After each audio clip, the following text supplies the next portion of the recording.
Crescenzago è uno dei Crescenzago is one of the suburbs annexed to the city of Milan in 1923. In a walk around the streets of Crescenzago, we can clearly perceive its original structure in the countryside. Crescenzago history goes back a long way.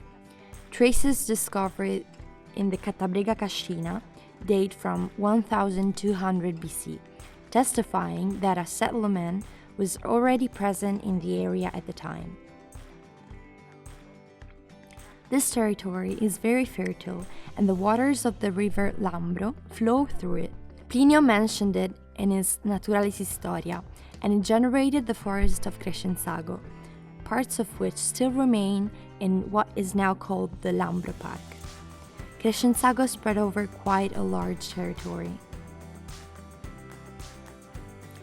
Other documentary traces come from the Longobarд period, when Queen Teodolinda traveled here and decided to build a small church, now known as the Corte Regina. Later, in 1300, the Visconti family ordered it to rebuild. Without a doubt, the church of Santa Maria Rossa is the most prominent in the area.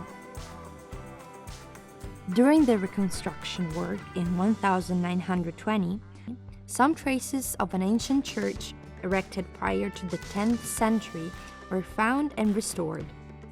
The church was first mentioned in a document dating 1140. Its facade is Lombard Romanesque of red bricks with a pitched roof.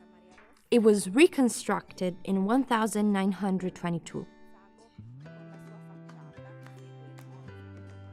On the side, the renovation allows us to see what the original church looked like. Adjacent to the church, in 1200, Pope Innocent IV founded a hospital dedicated to caring for the poor.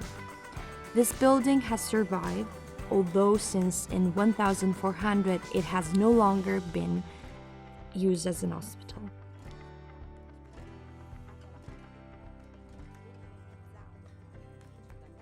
The century of 1400 was an important one for Crescenzago, also because of the construction of the Martesana Canal, which Francesco Sforza ordered to build in order to connect Milan with the Adda River. The area was a midpoint before arriving in the city, and it was on the banks of the Martesana that much of Crescenzago's growth took place.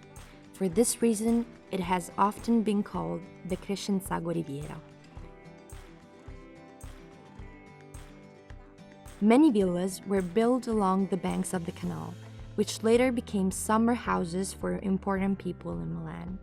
An interesting fact: while nowadays the air of Crescenzago Bridge is not particularly salubrious, in 1770 the young Mozart was sent here for his health.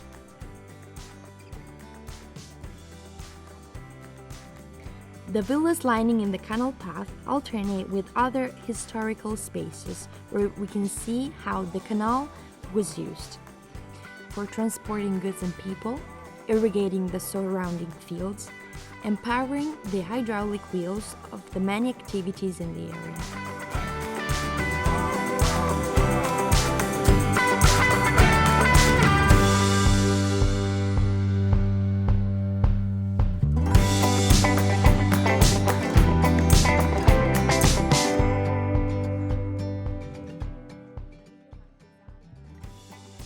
Separating the Martesana Canal from the old suburb is a road with an ancient history, the Via Padova. At first, it was a Roman road leading to the Mediolanum to Bergamo, Venice, and Aquileia.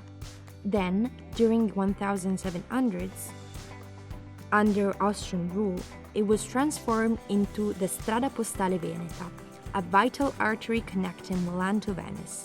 At the time, journey took 2 days in a carriage.